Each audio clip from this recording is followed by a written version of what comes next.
So what's up you guys, and welcome to my Game Week 3 analysis and Game Week 4 preview video. Liverpool did fantastically against Arsenal where they picked up a 4-0 win. And Huddersfield managed to bag themselves a third clean sheet in a row. And Game Week 3 seen Newcastle get their first win of the season with a 3-0 win over West Ham. So with an interesting game week in the Premier League and an international break to navigate, let's take a look at how I got on in Game Week 3 in the FPL.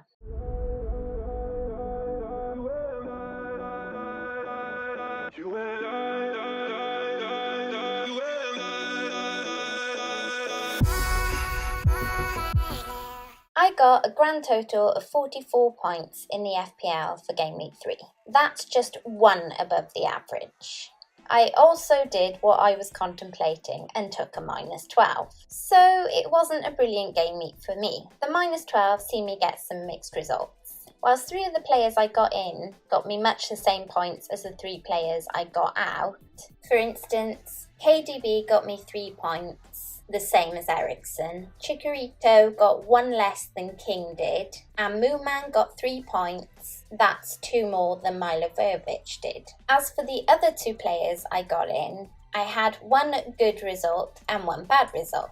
So let's start with the positive. I got Nacho out for Alonso. Nacho got no points, whilst Alonso got 6. Granted, Azpilicueta did do better than Alonso did. He got some attacking returns. But with Chelsea's run of games coming up, I'm hoping there's a lot more to come from Alonso. And he's expensive enough to downgrade to any one of the other Chelsea defenders if I want to in the future.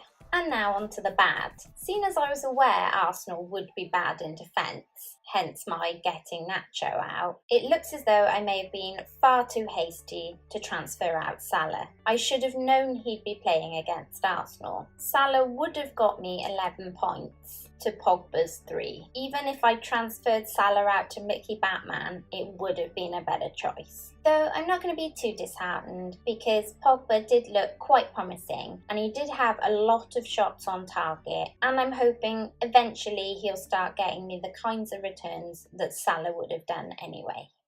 So I'm not going to take too many judgments on my -12 just yet. It's only been just 1 game week and it'll be really interesting to assess it over the game weeks to come. If I'd left my team as it was, it would have got me 45 points. That's 1 more than I already got this game week. But of course I have to take into account the -12. So that does leave me with a minus loss, and happy days. Though, on a lighter note, KDB, Nacho and King all went down in price, whilst every one of the players I transferred in went up 0.1. That's a difference of 0.9. So my squad value is now 100.7 mil, which may well help a lot when it comes to doing my wildcard later on in the season. So now that all of my transfers have been well and truly analysed, there's not much else to say about the rest of my team. I captained Lukaku along with an awful lot of people, and yes, he missed a penalty. Yeah, thanks for that, Lukaku. But you can't see these kinds of things coming, and he looked dangerous the whole game, so you know, it's not like anyone else in my squad really kicked it out of the park. The only way I could have got lots more points for captaining somebody would have been to captain a defender, and I was only really ever considering captaining Eriksen or Kane. So yes, it would have got me more points, but it's just one of those things. Daniels got me 7 points on my bench.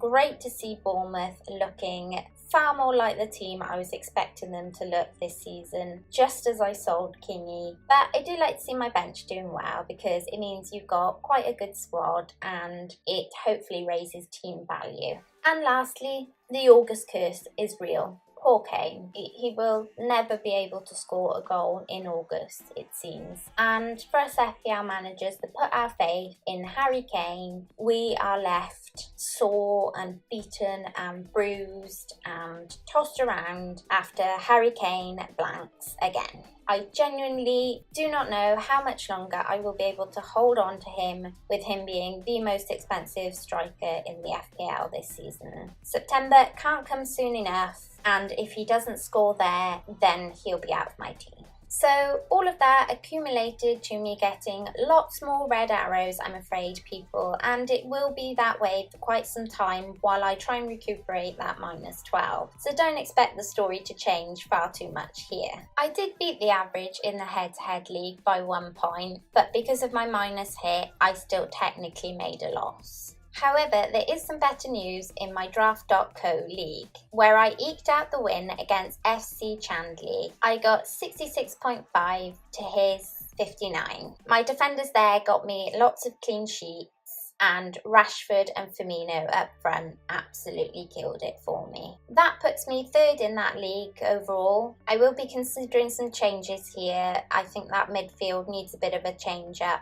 I have to have a little look-see at who's free and see who I can get in there. There are no plans at the moment for me to do any transfers for this coming game week. I will though, however, keep a close eye out for any injuries that might happen over the international break. But if I can, I will try and bank that extra transfer. I think after the -12 last week, I think I really need to try and just see how my squad settles for a game week or two before making any more major changes. Having the 2 changes should help if there are any problems that I can't foresee at the moment. I may well place my captaincy elsewhere, but with no one else looking really that promising in game week 3, it's hard to know where I'd put it. Hopefully Kaku will stay away from penalties from now on, so that shouldn't be a problem. So bearing that in mind, he should be okay to captain. But what do you guys think? Pop me a comment below. And that's it, you guys. You are all up to date with my Game Week 3 analysis and Game Week 4 preview. I may well be away for the next video in that Game Week 4, Game Week 5 period.